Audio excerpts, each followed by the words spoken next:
Hello friends, welcome to my next video. So आज हम बात करने जा रहे हैं movement of lipid molecules. Okay, देखिए, इससे पहले मैंने आपको बताया कि जो लिपिड्स हैं वो कैसे रहते हैं, उनमें फ्लूइडिटी होती रहती है, वो मूव करते रहते हैं। तो उसी मूवमेंट को आज हम इस वीडियो में पढ़ने वाले हैं। Okay, movement of lipid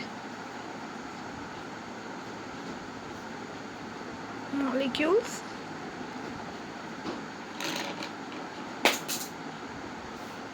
in lipid bilayer। ठीक है ना, लिपिड बाइलेयर में जो लिपिड्स का जो मूवमेंट हो रहा है, हम इस बारे में आज बात करेंगे। ठीक है ना, कि जो लिपिड के मूवमेंट्स हैं वो किस तरह से होता है, उसके कितने टाइप्स होते हैं। ठीक है, तो हम सबसे पहले यहाँ पे बात करें तो the first type is rotational movement. ठीक है ना, रोटेशनल मूवमेंट, जैसे कि नाम से ही आप देख सकते हो, क्लियर हो रहा है, रोटेशनल मतलब वो रोटेट कर रहे हैं यहाँ इस तरह से वो मूव कर रहे हैं कि अपनी जो मूवमेंट है, लिपिड्स की जो मूवमेंट है उसको बस सिंपली उसे मूव कर रहे हैं। तो ये जो रोटेशनल मूवमेंट है, this is the simplest movement. Okay, जो रोटेशनल मूवमेंट है इसे हम सिंपलेस्ट मूवमेंट भी कह सकते हैं। ठीक है, and the next is lateral diffusion. ठीक है ना, लेटरल डिफ्यूजन। और अगर इसके बाद आप बात करो तो जो थर्ड होता है that is flip flop movement. Okay, the third type of movement is called flip flop. Okay, flip flop movement. तो देखिए, रोटेशनल मूवमेंट जो है वो सबसे ज़्यादा सिंपलेस्ट मूवमेंट है, जो कि without any energy it just move. Okay, and in lateral diffusion में हम बात करेंगे कि जैसे मान लीजिए ये कुछ लिपिड्स हैं, ये लिपिड्स जो हैं ये इस तरह मूव कर रहे हैं, जैसे यहाँ से यहाँ गए, राइट लेफ्ट मतलब राइट लेफ्ट, ये यहाँ पर इनका मूवमेंट चलता रहता है। और फ्लिप फ्लॉप की बात अगर आप करोगे तो फ्लिप फ्लॉप का मतलब ये है क्या, कि जैसे मान लीजिए ये आपकी एक प्लाज्मा मेम्ब्रेन है। ठीक है ना, हम मान लेते हैं ये हमारी प्लाज्मा मेम्ब्रेन है। तो इस प्लाज्मा मेम्ब्रेन में जो मूवमेंट हो रहा है वो मूवमेंट कैसा होता है, वो मूवमेंट ऐसा होता है, अगर हम आप अगर वर्ड फ्लिप को देखोगे तो यहाँ पर जो ये आई छुपा हुआ है, इसका मतलब ये है कि ये इनर टू आउट मतलब अंदर से अंदर की तरफ आ रहा है। ठीक है ना, इसका जो मूवमेंट हो रहा है वो अंदर की तरफ हो रहा है। और फ्लॉप मतलब बाहर की तरफ, मतलब अंदर और बाहर यहाँ पर इनका मूवमेंट चल रहा है। तो इसे हम बोलते हैं फ्लिप फ्लॉप मूवमेंट। ठीक है ना, फ्लिप इन टू आउट। ठीक है ना, और आप अगर फ्लॉप की बात करोगे तो यहाँ पर इस ओ का मतलब है आउट, इन का मतलब है, आई का मतलब है इन। तो मतलब फ्लिप फ्लॉप मूवमेंट में जो भी मॉलिक्यूल्स हैं वो इन एंड आउट मूवमेंट करते हैं। ठीक है ना, बात समझ में आई। तो rotational movement is the simplest movement, जिसमें यहाँ पर लेटरल डिफ्यूजन की अगर हम बात करें तो लेटरल डिफ्यूजन में मॉलिक्यूल जो है वो राइट या लेफ़्ट मूव करेंगे। और अगर फ्लिप फ्लॉप की बात करेंगे तो मॉलिक्यूल जो है वो इन एंड आउट मूव करेंगे। ठीक है ना, इतना क्लियर है। तो चलिए देखिए, अब हम आगे बात करते हैं कि जो फ्लिप फ्लॉप मूवमेंट है या जो रोटेशनल मूवमेंट है, इसमें हमें जो फ्लिप फ्लॉप मूवमेंट है यहाँ पर हमें एनर्जी रिक्वायर्ड होती है। क्यों?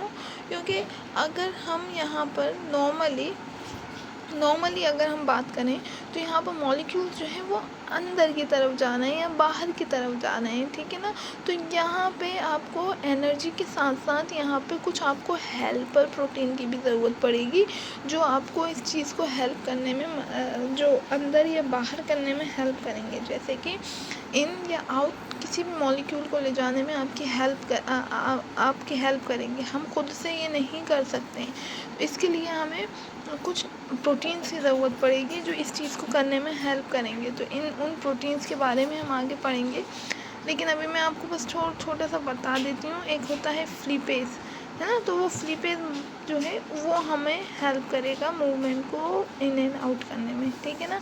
इसके बारे में हम अभी थोड़ा डिटेल में पढ़ेंगे। तो अभी हम बात करते हैं किसके, रोटेशनल मूवमेंट की। ओके, तो first of all we will talk about rotational movement, ठीक है ना। तो जैसा कि मैंने आपको बताया, रोटेशनल मूवमेंट जो है वो हमारा सबसे ज़्यादा सिंपलेस्ट मूवमेंट होता है। Okay, rotational movement is the simplest movement. Okay okay, so जो रोटेशनल मूवमेंट है this is the simplest movement. और जैसे कि हमारा अर्थ जो मूव करता है ना, रोटेट करता रहता है, ठीक है ना। तो ये आपस में ही अपनी ही प्लेस पर क्या होते रहते हैं, मूव करते रहते हैं, ठीक है। तो इसे हम बोलते हैं rotational movement. Okay, this is the simplest movement. और इस मूवमेंट के लिए हमें किसी तरह की कोई एटीपी की ज़रूरत नहीं होती। No ATP expenditure. Okay, no ATP expenditure इन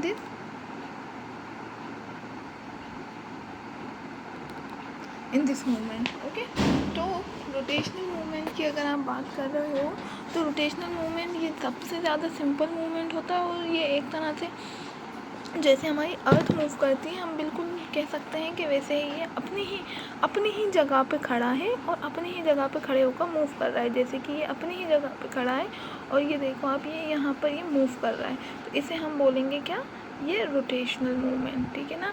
कि यहाँ पर ये जो है ये मॉलिक्यूल्स अपनी ही जगह पे खड़े होकर ये इस तरह से मूव कर रहे हैं। This is called rotational movement, ठीक है। अब इसके बाद हम बात करते हैं, next is lateral diffusion. Lateral diffusion जैसे कि हमने आपको बताया कि लैटरल डिफ्यूजन मतलब लेफ़्ट टू राइट, ठीक है ना। क्या हो रहा है यहाँ पर, जो मूवमेंट है, जो मॉलिक्यूल्स का मूवमेंट है वो लेफ़्ट राइट मूव कर रहा है, ठीक है। लेफ़्ट राइट मूव कर रहा है। लैटरल से आप याद रखेंगे यहाँ पर ये जो यहाँ लैटरल डिफ्यूजन में जो मूवमेंट है वो लेफ़्ट टू राइट होता है, ठीक है ना। तो अब इसके लिए हमें देखने के लिए भाई हम कैसे पता करेंगे कि कोई भी जो मॉलिक्यूल है वो लेफ़्ट या राइट जा रहा है, ये कैसे आपको पता चलेगा, ठीक है ना। तो लैटरल डिफ्यूजन में कुछ टेक्निक्स होती हैं, उन टेक्निक्स के थ्रू हम पता कर सकते हैं कि यहाँ पर कैसे लैटरल डिफ्यूजन हुआ है, ठीक है ना। तो टेक्निक्स क्या है, टेक्निक्स की हम बात करें तो एक होता है रेडियो लेबल्ड, ठीक है ना। रेडियो लेबल्ड का मतलब क्या हुआ, रेडियो लेबल्ड मीन्स हम ये कह सकते हैं, रेडियो लेबल्ड के क्या किया जाता है, जो मॉलिक्यूल है ना उस मॉलिक्यूल को क्या कर दिया जाता है, रेडियो लेबल कर दिया जाता है, ठीक है ना। रेडियो लेबल कर दिया जाता है मतलब कि रेडियो लेबल किस तरह से किया जाएगा, रेडियो लेबल ऐसे किया जाएगा कि जो हैवी आइसोटॉप्स हैं, ठीक है ना, हैवी आइसोटॉप्स का यूज़ करके, ओके, हैवी आइसोटॉप्स में आप एग्जांपल जैसे कि फास्फोरस, ठीक है ना। हैवी आइसोटॉप्स क्या, फास्फोरस जो है, उस फास्फोरस को हम क्या कर सकते हैं, रेडियो लेबल कर सकते हैं। अब रेडियो लेबल कैसे करेंगे, रेडियो लेबल करने के लिए हम एक और चीज़ का यूज़ कर सकते हैं, दैट इज़ फ्लोरोसेंस, ठीक है ना। या फिर आप इसी को ही अभी हम क्या कह सकते हैं, ब्लीचिंग या फ्लोरोसेंस। पहले आप फ्लोरोसेंस पढ़ें इसके लिए, इस टर्म के लिए, फिर हम उसके बाद आपको नेक्स्ट टर्म समझाएंगे, दैट इज़ ब्लीचिंग। तो फ्लोरोसेंस क्या होता है, पहले तो फ्लोरोसेंस समझिए। फ्लोरोसेंस क्या होता है, देखो फ्लोरोसेंस क्या होता है, फ्लोरोसेंस का मतलब ये होता है कि शाइन, ठीक है ना। फ्लोरोसेंस का मतलब क्या होता है, टू शाइन, ठीक है। किसी का भी चमकना, शाइन करना, उसी को आप फ्लोरोसेंस कहते हो, ठीक है।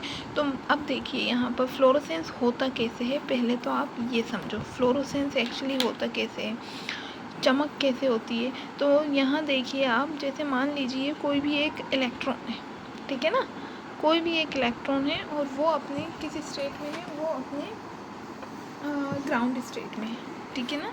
एक इलेक्ट्रॉन है वो अपने अभी ग्राउंड स्टेट में है, ठीक है ना।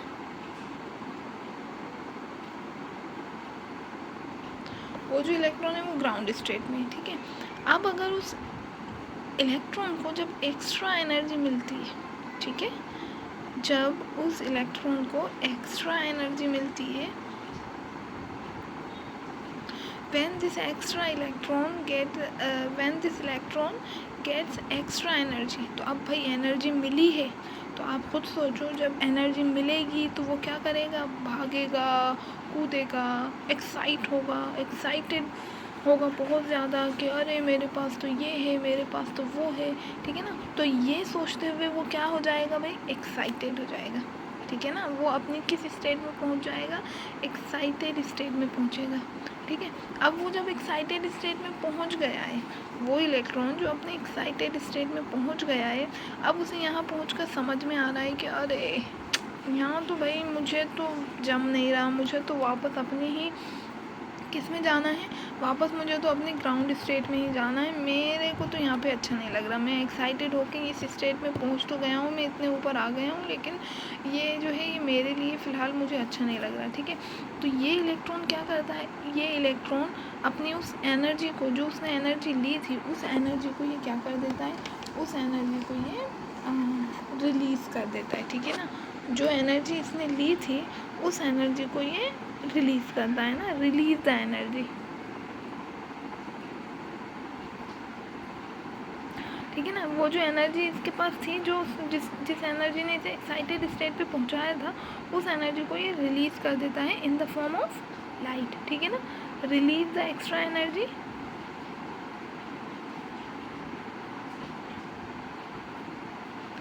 इन द फॉर्म ऑफ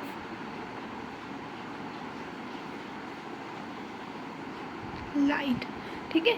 तो जब ये इलेक्ट्रॉन लाइट के फॉर्म में अपनी एनर्जी को रिलीज़ करता है ना, तो ये जो इलेक्ट्रॉन है, ये इलेक्ट्रॉन क्या होता है, ये इलेक्ट्रॉन शाइन करने लगता है, चमकने लगता है ना। जाहिर है इसने एनर्जी जो रिलीज़ की है वो लाइट के फॉर्म में की है, तो ये क्या होने लगेगा, ये शाइन होने लगेगा, ये चमकने लगेगा, और जब ये चमकेगा तो इसकी चमक को ही हम क्या बोलते हैं, फ्लोरोसेंस कहते हैं। इतना समझ में आया आप लोगों को, जो ये चमक है, इस चमक को ही आप फ्लोरोसेंस कहते हो, ठीक है। तो यहाँ पर जो रोटेशनल जो लेटरल डिफ्यूजन है, इस लेटरल डिफ्यूजन की जो टेक्निक है, मतलब हम कैसे लेटरल डिफ्यूजन कर सकते हैं, ये देखने के लिए अगर हमें पता करना है तो हम क्या करेंगे, उसके लिए सबसे पहले रेडियो लेबल करेंगे। रेडियो लेबल कैसे करेंगे, हैवी आइसोटोप का यूज़ करके, ठीक है ना। और फिर उसके बाद आपको ये चीज़ पता होना चाहिए फ्लोरोसेंस है, और अगर हमने किसी भी चीज़ को फ्लोरोसेंस दे दिया है, मीन्स यहाँ पर ये शाइन कर रहा है, तो ये शाइन जो है ये क्या रहेगा, ठीक है, ये शाइन जो है ये परमानेंट रहेगा, ठीक है ना। यहाँ पे आपको फ्लोरोसेंस की बात समझ में आई, फ्लोरोसेंस एक्चुअली है क्या, फ्लोरोसेंस मीन्स कि ये शाइन करेगा, ठीक है ना। चलिए, तो अब नेक्स्ट आप एक और टर्म आपको जो पता होना चाहिए, दैट इज़ ब्लीचिंग, ठीक है ना। नेक्स्ट टर्म जो हमें पता होना चाहिए वो क्या है, ब्लीचिंग। अब ये ब्लीचिंग क्या होता है, देखिए ब्लीचिंग क्या होता है, ब्लीचिंग मतलब, ब्लीचिंग की अगर हम बात करें तो ब्लीचिंग मतलब क्या, ब्लीचिंग का फ्लोरोसेंस आपको समझ में आया। फ्लोरोसेंस मतलब क्या है, शाइनिंग, ठीक है ना। किसी भी चीज़ को शाइन देना वो फ्लोरोसेंस है, ठीक है ना।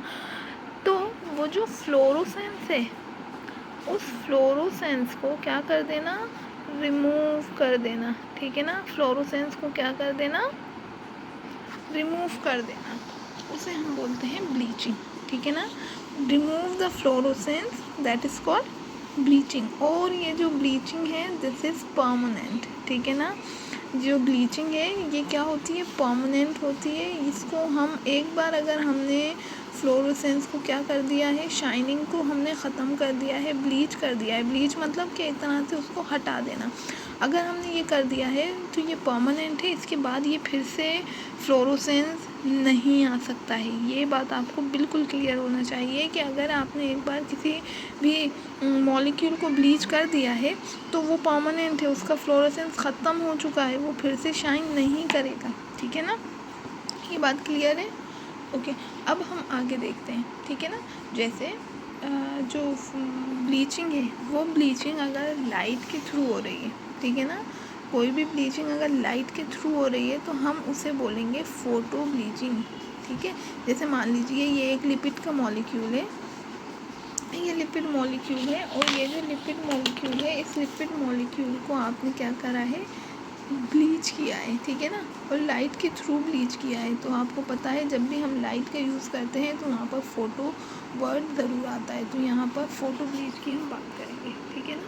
तो ये लिपिड मॉलिक्यूल है और इस लिपिड मॉलिक्यूल को आपने क्या कर दिया है, ब्लीच किया है, ठीक है ना। तो अब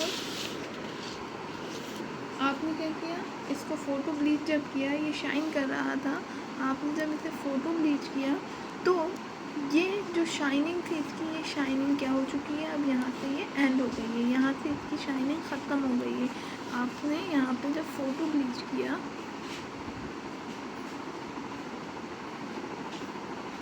इस फ़ोटो ब्लीच के बाद इसकी शाइनिंग ख़त्म हो गई है, तो मतलब कि आपने यहाँ पर ब्लीचिंग कर दी है, और ये ब्लीचिंग जो है ये आपको पहले भी बताया है, ये परमानेंट है, ठीक है ना। ये जो ब्लीचिंग है ये क्या है, परमानेंट है, ये इसको फिर से क्या नहीं किया जा सकता है, ये इरिवर्सिबल प्रोसेस है। आप सोचो कि हम ब्लीचिंग करने के बाद फिर से इसका फ्लोरोसेंस वापस आ जाए, तो ऐसा नहीं होगा, ठीक है ना। तो चलिए अब हम इसकी प्रोसेस देखते हैं, एक्चुअली होता क्या है, ठीक है ना, होता क्या है। तो देखो आपकी प्लाज्मा मेम्ब्रेन है, प्लाज्मा मेम्ब्रेन तो बहुत बड़ी है, वी नो कि प्लाज्मा मेम्ब्रेन जो है इतनी बड़ी, ये आपकी प्लाज्मा मेम्ब्रेन है। इस इतनी बड़ी प्लाज्मा मेम्ब्रेन में से हमने क्या करना है, एक छोटा सा पार्ट ले लेना है, ठीक है ना। ये आपका एक प्लाज्मा मेम्ब्रेन जो है ये बहुत बड़ी प्लाज्मा मेम्ब्रेन है, और आपको पता है ये लिपिड बाइलेयर की बनी हुई है। तो इस इतनी बड़ी प्लाज्मा मेम्ब्रेन में से हम सिर्फ एक छोटा सा पार्ट ले लेंगे, ठीक है ना, हम सिर्फ एक छोटा सा पार्ट ले लेंगे।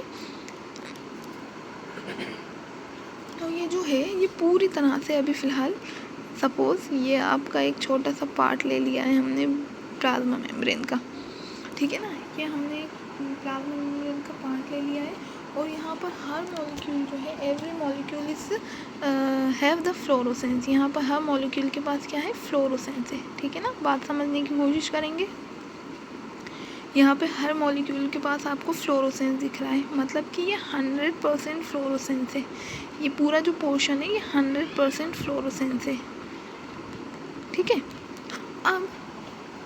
अब क्या होता है, अब हमने यहाँ पर एक पोर्शन को, इसमें से हमने थोड़ा सा, ये इतनी बड़ी आपकी प्लाज्मा मेम्ब्रेन है, इस प्लाज्मा मेम्ब्रेन में से हमने मान लीजिए इस पोर्शन पे क्या करना है, फ़ोटो ब्लीच करना है, ठीक है ना। इस पोर्शन को हमने क्या देना है, फ़ोटो ब्लीच करना है। कैसे करेंगे हम फ़ोटो ब्लीच हम ऐसे करेंगे कि हम इस इतने से पोर्शन को जो है लेज़र बीम देंगे, ठीक है ना। क्या करेंगे, हम इतने से पोर्शन को लेज़र बीम देंगे, ठीक है। अब देखिए, अब जब इसे लेज़र बीम मिला तो यहाँ पर जो ये इतना पोर्शन था, ये वाले पोर्शन जो कि क्या था, जो कि फ्लोरोसेंस था, यहाँ पर इनका फ्लोरोसेंस अब क्या हो गया है, इतने मॉलिक्यूल्स का फ्लोरोसेंस ख़त्म हो गया, मतलब कि 1 2 3 4 5 6 हम यहाँ पर इन 6 मॉलिक्यूल के फ्लोरोसेंस को क्या कर देंगे, 1 2 3 4 5 6, ये 6 फ्लोरोसेंस ये जो मॉलिक्यूल हैं ये ख़त्म हो गई, ठीक है। आपको पता है अब हमने फ़ोटो ब्लीच कर दिया, तो ये क्या है, photo bleaching is the permanent, यहाँ पर ये परमानेंट है। एक बार अगर फ्लोरोसेंस ख़त्म हो गया तो मतलब वो गया, ठीक है ना। एक बार अगर आपने फ़ोटो ब्लीच कर दिया लेज़र बीम के थ्रू तो वो हो गया, ठीक है।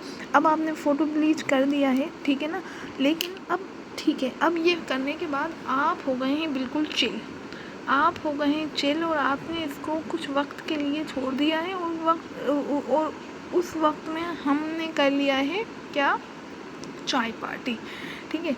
अब लेकिन जब चाय पार्टी करने के बाद आप वापस आए हो तो आपने क्या देखा, आपने ये देखा क्या कि जो ये वाले कुछ मॉलिक्यूल्स थे, जैसे मान लीजिए आपने कुछ टाइम बाद, है ना, आफ्टर सम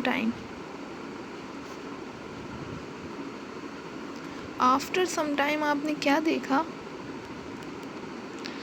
कि ये जो मेरे मॉलिक्यूल्स थे भाई, यहाँ तो क्या होने लगा, इनमें इन मॉलिक्यूल्स में कुछ मॉलिक्यूल्स यहाँ पर फिर से चमकने लगे। भाई ये क्या हो गया? ऐसे कैसे हो सकता है कि यहाँ पे कुछ जो मॉलिक्यूल्स हैं वो फिर से चमकने लगे? 1 2 3 4 5 6 है ना।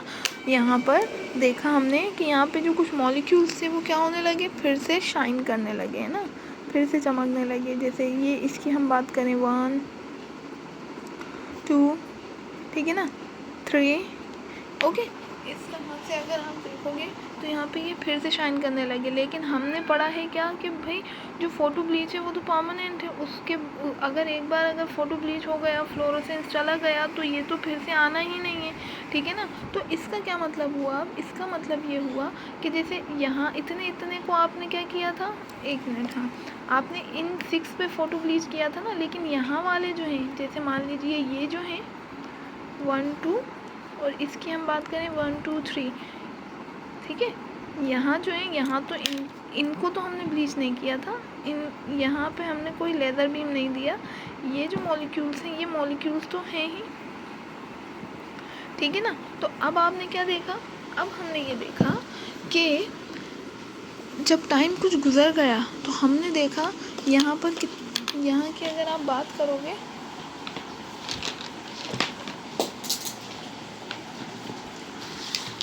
ओके, ये देखिए, ये हमारे पास जो ब्लीच्ड है 1 2 3 4 और ये 5 मॉलिक्यूल का हमने कोई ब्लीच नहीं किया है। यहाँ पे इन मॉलिक्यूल्स का ब्लीचिंग हुआ है, ठीक है। तो यहाँ पे 5 मॉलिक्यूल्स अभी भी ऊपर आप देखोगे तो इस स्टेज में यहाँ पर 5 मॉलिक्यूल जो है वो शाइन कर रहे हैं, ठीक है। लेकिन कुछ टाइम के बाद आपने देखा कि यहाँ पर भी हमें क्या मिल रहे हैं, 1 2, ठीक है ना, 3 और एक मॉलिक्यूल सपोज यहाँ पे शाइन कर रहा है, एक मॉलिक्यूल आपका यहाँ पे शाइन कर रहा है, ठीक है ना। तो मतलब टोटल मॉलिक्यूल जो शाइन कर रहे हैं वो कितने हैं? 5 है, 1 2 3 4 5, ठीक है ना। इसका क्या मतलब हुआ? इसका मतलब अब ये हुआ कि भाई देखो, ये जो थे पूरे हमारे, ये तो फ़ोटो ब्लीच हो चुके हैं, इनका जो शाइनिंग है वो जा चुका है। लेकिन जो साइड में आसपास जो मॉलिक्यूल्स थे, वो साइड वाले मॉलिक्यूल्स जो हैं वो अभी भी चमक रहे हैं।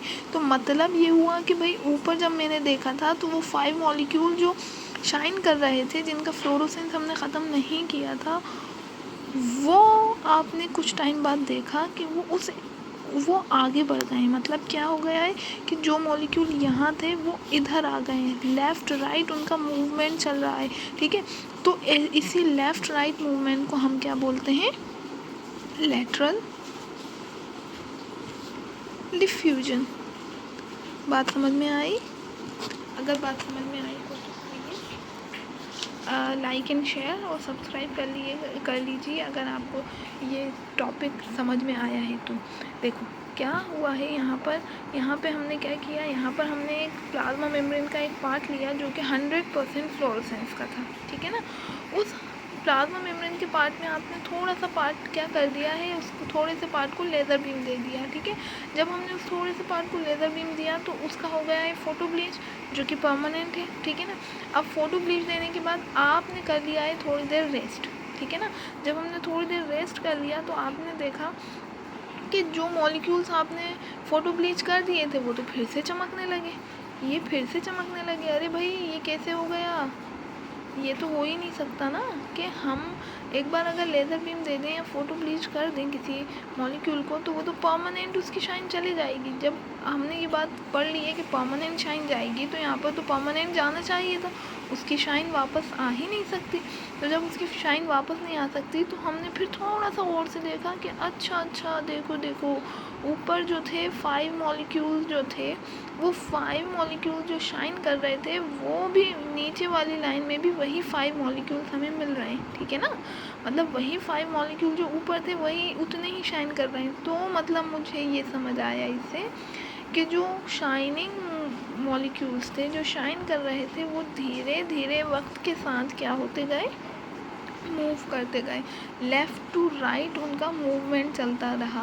तो ये जो लेफ़्ट टू राइट इनका मूवमेंट हुआ है, इसी प्रोसेस को हम पूरे प्रोसेस को हम बोलते हैं लेटरल डिफ्यूजन।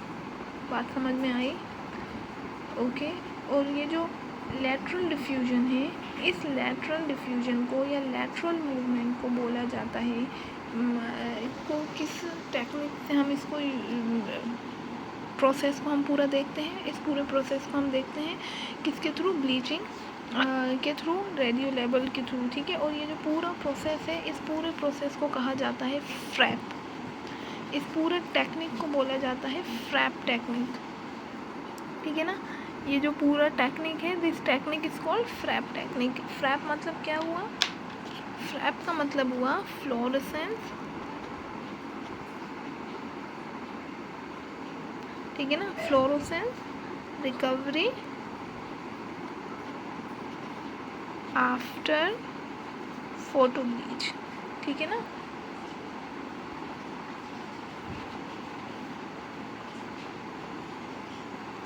मतलब फ्रैप टेक्निक जो है, फ्रैप टेक्निक, ये क्वेश्चन आता है, पूछा जाता है, तो आप इसको अच्छे से ध्यान में रखें। फ्रैप जो है, फ्रैप से रिलेटेड कुछ ग्राफ आ जाते हैं, तो ग्राफ की प्रैक्टिस हम हमारी नेक्स्ट वीडियो में करेंगे। जो ग्राफ है, ग्राफ फ्रैप से रिलेटेड ग्राफ जो आता है, उसे आप सॉल्व कैसे करते हो, किस तरह से वो सॉल्व होगा, ठीक है। अच्छा, तो ये हमने एक चीज़ यहाँ पर आपको बताई है, रिकवरी। आप कहोगे ये मैम रिकवरी का क्या मतलब है, तो देखो रिकवरी का मतलब क्या है, यहाँ पर ये जो मॉलिक्यूल्स ने यहाँ आकर अपना शाइन, मीन्स इस मॉलिक्यूल ने ये जो मूव किया है ना, इसी को हम रिकवरी कहते हैं। मतलब इसने जितना ज़्यादा डिफ्यूज़ किया है, जितना ज़्यादा मूवमेंट किया है, उस मूवमेंट को ही यहाँ पर हम रिकवरी के नाम से जानेंगे, ठीक है ना। तो लैटरल डिफ्यूजन को पता करने के लिए कौन सा टेक्निक का यूज़ करोगे आप, फ्रैप टेक्निक का यूज़ करोगे। और फ्रैप का मतलब क्या है, fluorescence recovery after photo bleach. Photo bleach के बाद आपका जो भी फ्लोरोसेंस का रिकवरी हुआ है, यहाँ आप देख सकते हो फ्लोरोसेंस रिकवरी जो हुआ है, दैट इज़ कॉल्ड फ्रैप, ठीक है ना। तो अब यहाँ पर जो है जितना ज़्यादा यहाँ से क्वेश्चन एक बन जाता है कि जो लैटरल डिफ्यूजन हो रहा है या डिफ्यूजन कोफिशिएंट जो है, वो डिफ्यूजन कोफिशिएंट में मतलब रिकवरी कितनी ज़्यादा होगी। जैसे मान लीजिए आपको दिया गया है क्या, डिफ्यूजन कोफिशिएंट, एक वर्ड और है, आप इसको समझ लो पहले। डिफ्यूजन कोफिशिएंट क्या होता है, डिफ्यूजन कोफिशिएंट की अगर हम बात करें तो डिफ्यूजन कोफिशिएंट क्या होता है, डिफ्यूजन कोफिशिएंट मतलब कि वो कोफिशिएंट जिसमें मॉलिक्यूल्स को इधर उधर भागने की जो टेंडेंसी हो रही है, ठीक है ना, मॉलिक्यूल्स जो यहाँ वहाँ मूव कर रहे हैं, उसी को हम डिफ्यूजन कोफिशिएंट कहेंगे, ठीक है। तो जितना ज़्यादा डीसी होगा, ठीक है, ये बात आपको ध्यान रखनी है, जितना ज़्यादा डीसी होगा लैटरल डिफ्यूजन उतना ही ज़्यादा होगा, ठीक है। और जितना ज़्यादा लैटरल डिफ्यूजन होगा, आपको पता है रिकवरी भी उतनी ही ज़्यादा होगी, ठीक है ना। तो ये वाला क्वेश्चन ग्राफ के थ्रू आपसे पूछ लिया जाता है कि हम नेक्स्ट वीडियो में इस ग्राफ को भी पढ़ेंगे कि डिफ्यूजन कोफिशिएंट मतलब क्या हुआ, डिफ्यूजन कोफिशिएंट का कि मॉलिक्यूल्स यहाँ वहाँ जो भाग रहे हैं, उस भागने की टेंडेंसी को ही हम डिफ्यूजन कोफिशिएंट कहते हैं, ठीक है ना। तो डिफ्यूजन कोफिशिएंट जितना ज़्यादा होगा लैटरल डिफ्यूजन उतना ही होगा, है ना, लैटरल डिफ्यूजन उतना ही होगा। और जितना ज़्यादा लैटरल डिफ्यूजन हो रहा है, उतनी ही ज़्यादा जल्दी उसकी रिकवरी होगी। मतलब जैसे मॉलिक्यूल जितना ज़्यादा यहाँ से यहाँ राइट लेफ़्ट करेंगे, उतनी ही ज़्यादा जल्दी रिकवरी होगी, ठीक है। तो यहाँ से आपका क्वेश्चन एज अ ग्राफ के थ्रू बनता है। तो हम हमारी नेक्स्ट वीडियो में इस ग्राफ को पढ़ेंगे और समझेंगे। जब तक के लिए आपको इसी को नोट्स को रिवाइज कर लेना है, और इन्हें जो है आपको बार बार इस वीडियो को आप शेयर करें, सब्सक्राइब करें, एंड आप अपने CSIR नेट का जो आपका प्रिपरेशन है, उसको बहुत अच्छे से आप डिटेल्ड वर्जन में हमें करना है। तो हम धीरे धीरे चीज़ों को डिटेल्ड वर्जन में पढ़ते जाएंगे। तो ओके, तब तक के लिए गुड बाय, और आप ऐसे ही पढ़ते रहिए। Okay, bye bye.